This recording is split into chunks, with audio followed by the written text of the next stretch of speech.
This is so crazy. I'm super emotional right now. Molly, you just really messed things up. This is beautiful. Okay.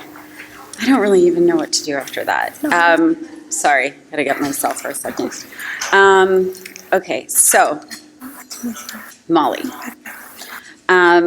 I stand up here, I share this with you and all the women that are getting honored today. But I have to say that Molly, you know, I have this speech, which I always do, but I never really use it. So I'm going to keep it there for a second. But I just want to say that, you know, that term, there's a term that I use very often when I really deeply love someone, which is, I love your soul.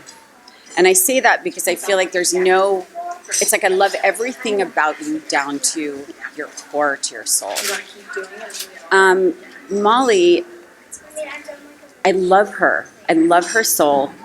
And the reason is because she really is a ride or die. She really is that. And anyone who is friends with Molly would absolutely say the exact same thing about her. She's real deal. She's just a magical human being. As she stands there, stunningly beautiful, 6 months pregnant with her third child, and doing probably more than she's ever done in her career right now. Scott, I love your soul too, for what it's worth. You're amazing. But I want to say thank you, Molly, for that, because you made me cry. And yes, I am a crier. First of all, I want to thank everyone who is here today. And I really want to thank the National Women's History Museum for this incredible honor, because it's a very strange thing. Women, we're very complicated. So what I want to say is that as women, we're very complicated people. I think we're complex, we're complicated, we're deep. There's a million layers to us. We bring emotion to things. I don't look at that as a bad thing. I actually look at that as a really good thing. I think that I stand here today, like my 5-year-old son was like, Mommy, can I come with you? Where are you going? And I said, I have to go to this lunch and it's all grown-ups. And he said, why? And I said, well, I'm getting honored. He said, why? And he said, what's it called? What did you win? You know, all those things that a 5-year-old would say. And when I said, it's an award for women making history, and he when I said it out loud, I kind of stopped for a minute because, you know, when you say it out loud, things seem more real. But he looked at me and he was like, Mommy, that's really cool. I'm so proud of you. I'm really proud of you, Mom. And I froze because I was like, I'm so proud that you're proud, and I'm so proud that you even know what proud is, and you know, so that's great. But I thought what was really amazing, I think as a woman, like most of you in this room, we don't do one thing, we do many things. Sometimes too many things, and we want to be good at all of them. In fact, we want to be great at all of them. And I think that what I've learned from my career and from women that I have looked up to, first one being Oprah, you know, outside of my mother, Oprah, who is the holy grail of women. She just is.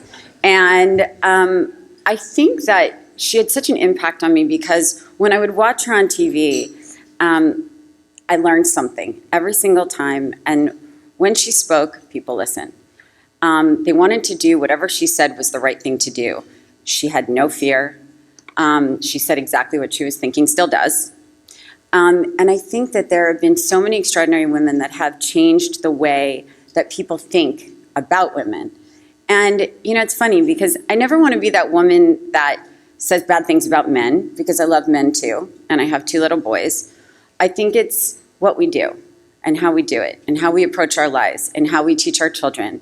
And for me, I think one of the most important things that we can do as women is teach our children how to, if they're boys, how to respect women and how to respect each other. But I think for the young girls out there, to build their confidence at a very young level, to teach them to be fearless, to teach them that they can do anything they want to do. They can absolutely do everything that boys and men can do. They can play sports, they can lift heavy things, they can, you know, have world domination, you know. Why not, right?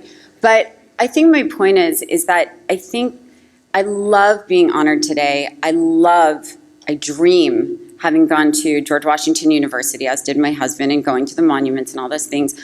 I dream the day that we bring our boys there and take them to this incredible museum honoring the most incredible women of our time. But there's this conflicting feeling that I have, that I feel that while it's so incredible to be honored today, I almost think we should just be all honored together, men and women, right? It shouldn't be that women are so accomplished and that's such an unusual thing. It should be that we're all accomplished in our own ways, men, women, doesn't matter. So I want to say that being a woman is a pretty amazing experience. It's not always great. I think sometimes, when I was working on certain projects in my life, you'd hear once in a while, oh, Rachel's being difficult. And I was like, and by difficult, that means protecting myself, the people around me or whatever. And that really stung the most to me, to be honest, because I was like, if this was like Roger saying something, no offense, babe, they would think he's just like a boss, So I want to say that I am incredibly proud of where we've like how far we've come, because it's pretty extraordinary. I would like to acknowledge the fact that Hillary Clinton, hopefully, God willing, and I know she will, become our next president, which I will say would be the most groundbreaking thing in U.S. history in terms of a female being the leader of our country, because I think that's about the most amazing thing that I could ever really say about women, right? And I think what's even equally as extraordinary is that Chelsea Clinton gets to say that her mom and dad were both president of the United States, because I don't know anyone else that could say that. I do want to say one last thing. I want to quote one of the extraordinary women that we all know, of Madeleine Albright, who said one of my favorite quotes ever that many of you probably know. But there is a special place in hell for women that don't help other women. And I know some of those women. I do. And they'll go there and it's fine.